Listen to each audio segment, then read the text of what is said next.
My next blog post will be coming out next Friday, and it's actually going to be a bit of a serious topic, and it's actually a follow-up blog post to a blog post that came out in March. Back in March, I shared the story of how I did a presentation for a local Giving Circle group called the Joyride Society, and every year in March there is an opportunity for members of the Joyride Society. We get to opt to give 5-minute speeches, and the speeches are it's us sharing about a nonprofit that has meaning for us, that we care about, and then so we share it with the group, and then there's an opportunity. So the members will vote, and 2 charities at that annual voting party get money. And this year I won money. That was really exciting. I won over $7,000 for CMC, Foundation for Change. And one of the reasons why, I picked them because I was really interested in doing, focusing on a nonprofit that was in the recovery space. And the CMC has created these amazing support groups called the Invitation to Change. And CMC is, what they're focused is on the family members who have been affected by loved ones who are struggling with addictive substances. Right now, there's 46 million people in this country who are struggling with substance abuse disorder. And that's kind of the gamut of substances, everything from, alcohol, drugs. And as a result of that, there's over 100 million family members of those 46 million people that are affected. It's very stressful. Sometimes it can feel very hopeless for families. They want to help their loved one, but they don't know what to do.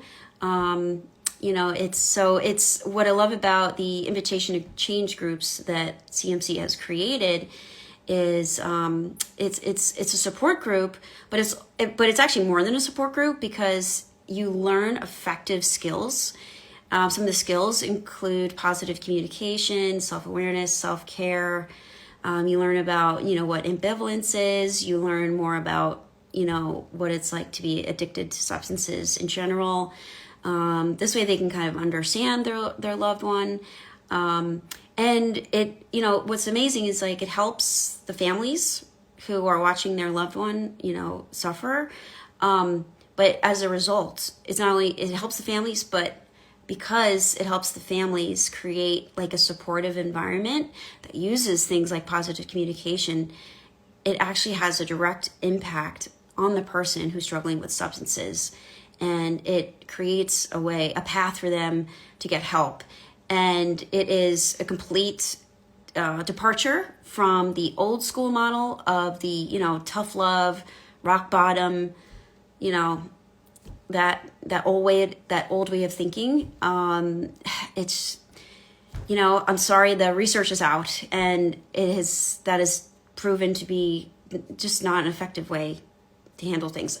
Not that probably hasn't helped some people out there, but this is a very different approach, and it fosters connection and bringing the families back together and repairing relationships. So I have actually attended meetings myself. I've seen firsthand how helpful it is for people who are in the Invitation to Change groups, who show up and learn the skills. I hear their feedback. I can see, the hope that they've been getting. And I've had the amazing fortune of meeting Heather Ross, who is a facilitator for ITC groups. And she's just an amazing human being. She has an awesome podcast. It's called Living with Your it's about, I'll probably butcher the name, but it's about parents who have a child who's struggling because that's her wheelhouse. She's a mom, and she had to watch her daughter suffer, and so because of that whole experience that she went through, she became a facilitator for the ITC groups. And I'm going to be, I mentioned her in my speech that I gave for the Joyride Society, and I linked that speech, by the way, to that blog post. So Heather's name came up in the speech. So now I decided that I wanted to actually put more of a spotlight on her and her story and what she does, and how she now took something that was very painful, and how she helps people today. And so she's an amazing human being, and I am lucky to know her. So that blog post, like I said, it's going to be a kind of a feature on her. So go ahead and subscribe to my newsletter, and then you can get that blog post delivered right to your inbox. And please feel free to pass all this information on, because you never know who it's going to help. And and if you need support and you would like to learn more about gray area drinking coaching, which is what I do, then please reach out. You can book discovery calls through my website. They're 20-minute free calls. So basically, the gray area drinking coaching, what is that? A gray area drinker is somebody who they drink consistently, but they have the ability to stop for periods of time. They just have a hard time stopping for the long term, and they deal with cravings and things like that. A gray area drinker can be, drinking is a spectrum. It's no longer this, black and white issue. It's like, oh, it's you have a problem, you don't, or you're an alcoholic and you're a normie. It's people don't fit neatly into those two categories. It's a much more gray area spectrum, and people just fall along the spectrum, different places, and that's a very personal journey, and only you really know where you are, and you don't have to have a rock bottom moment to stop drinking. If you just want to wake up, and these are the words of Miley Cyrus, and I love her for this. If you want to just wake up 100% of the time, then that's enough to stop drinking right there. If you start to see your health get affected in some way, your relationships, alcohol affects everything. It affects, your mind, body, spirit. It's a physical substance. It has physical effects on the body. The gray area drinking coaching is unique because it focuses on physiology and the nervous system to heal the cravings in the brain. So it's all about neuroscience, brain chemistry, neuroplasticity, and so as a coach, I provide resources for that and accountability. And I went through the program myself almost 2.5 years ago, and it's been absolutely amazing. It changed my whole life. I haven't had cravings in 2.5 years, and now I'm actually at the point where alcohol repulses me. Like, I actually really just the thought of it grosses me out, but which is a good thing, because that really says something, because of how far I got in my personal journey. I drank for 20 years, or alcohol was in my life rather, for 20 years. I would say I was in the gray area for probably about 95% of it when I really break it down, and but for about 5% of that time, there was a couple of rough years in there where I had really started to cross the line into that more extreme drinking, and it was really hard. I can say I strongly believe and know through my experience and my education, alcohol just takes more than it gives, and cutting it out of my life was single-handedly the best decision I've ever made in my entire life. So again, this is a very personal journey, and I'm not here to force change. I'm just here to share and educate and bring awareness, and to be your accountability partner / resource provider. the coaching is, it's really unique too, because it's a unique journey, and everything we're going to be doing will be customized for you. And so that's a really cool aspect to it. And the interesting thing about this work and what I'm doing,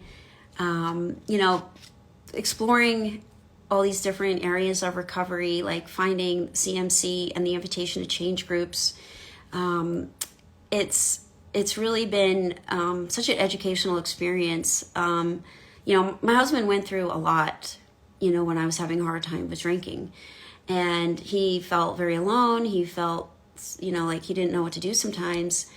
And, but, he kept using his intuition. He kept providing nothing but love and support for me. And he helped me a great deal get through that really hard time. Ultimately, I decided, I wanted to get help and make the change, but to be in a loving, supportive environment that he was able to provide for me, it was a game changer. And, I don't know how long it would have taken me to really come out of it and get the help I needed. So, without his love and support. And, it's been very interesting since I've been doing this, going on a year.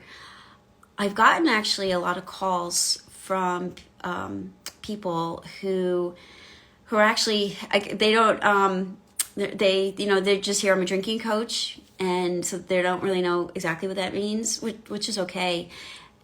It's actually been a lot of the more extreme cases.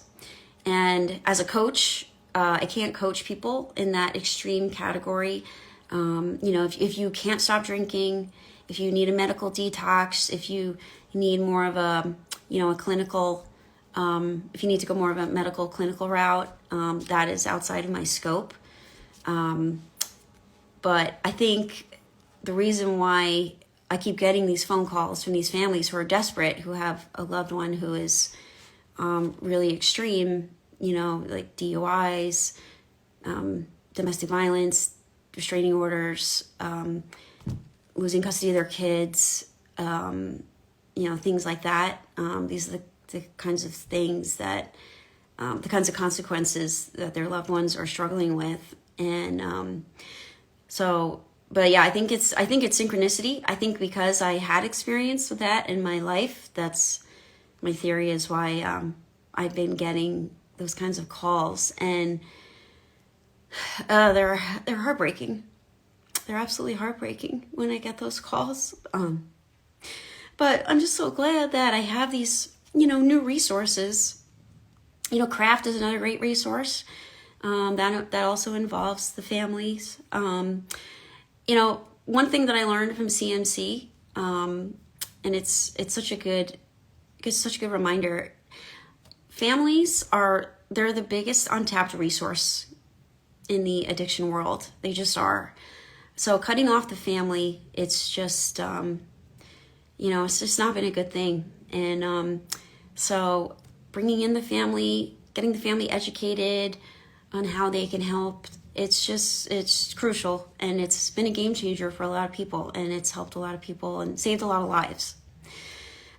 So, if you have a loved one who's more on the extreme end, I can certainly point you towards resources. Like I said, it's outside of my scope. Full disclaimer, I can't take on cases like that. But I can certainly do my best to, be a listening ear and send you some information, some books, some links, some resources, things of that nature. It's like my way of